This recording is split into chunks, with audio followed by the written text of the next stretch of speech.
What's going on, everybody? Welcome to Power Moves at ESPN. Without further ado, I would like to introduce our amazing guests, my coworkers, starting with you, Quaker.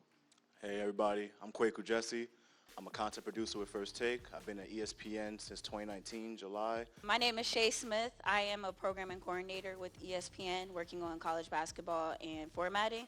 I've been with the company about 3 years now. My name is Kalan Hooks. I'm a production assistant with ESPN Next and an Anscape contributor contributing to our HBCU coverage. I've been with the company since September of 2022, so fairly new.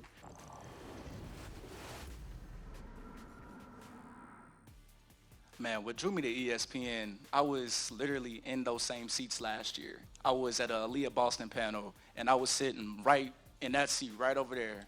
And like after the panel, I went. So like the ESPN was set up over here, and everybody was just like so friendly. It was so family oriented. I love the family-oriented part of it. Fun fact, I actually left ESPN.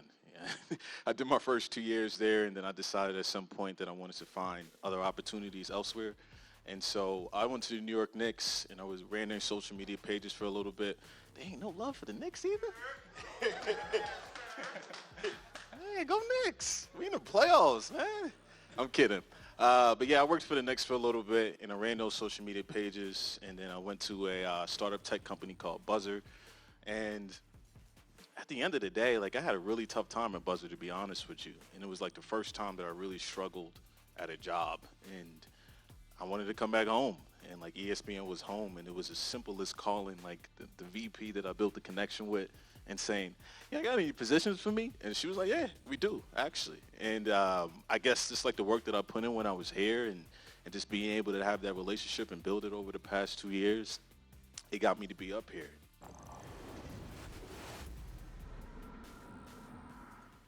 As Kalan said, the opportunities truly are endless here at ESPN and Disney, and they really encourage it. So I actually got hired as a format analyst before I became a coordinator.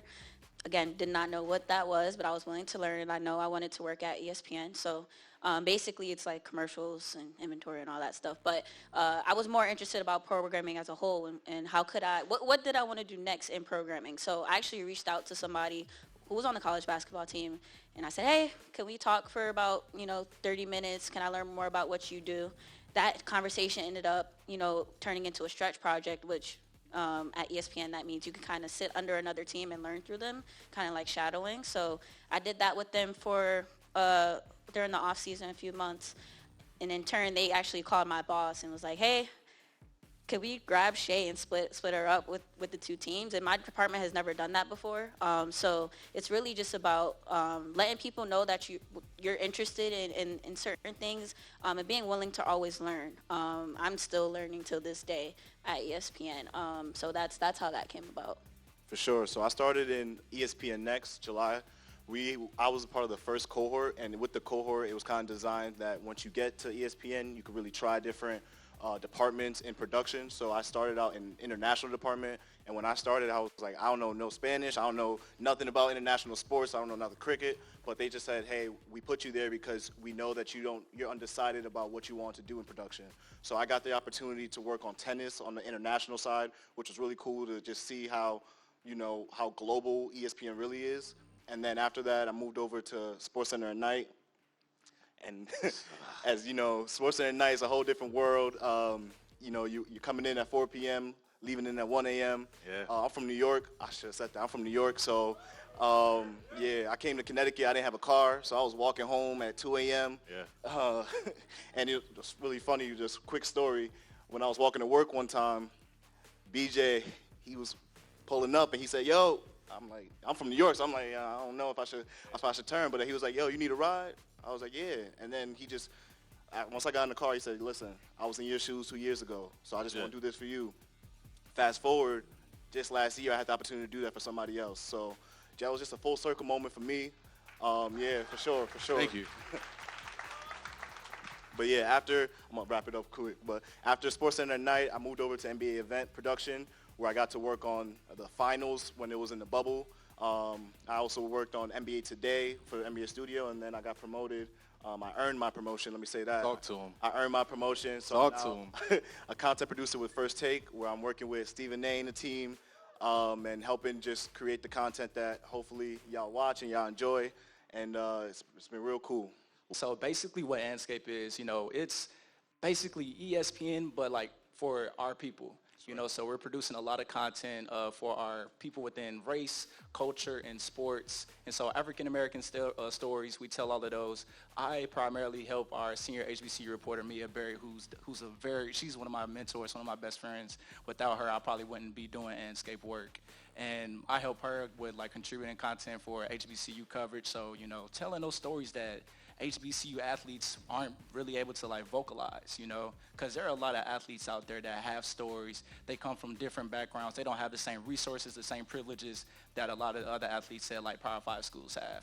And so what at Anscape we do, we help bring those stories out to the public and tell those stories to help power the community out there, the black community, one, black and brown people, and then two, the sports athletes that are trying to get on their level. So Anscape, it's an upcoming platform. It used to be named The Undefeated. We rebranded in March 1st, 2022, but definitely look out for Anscape coverage, once you leave here today.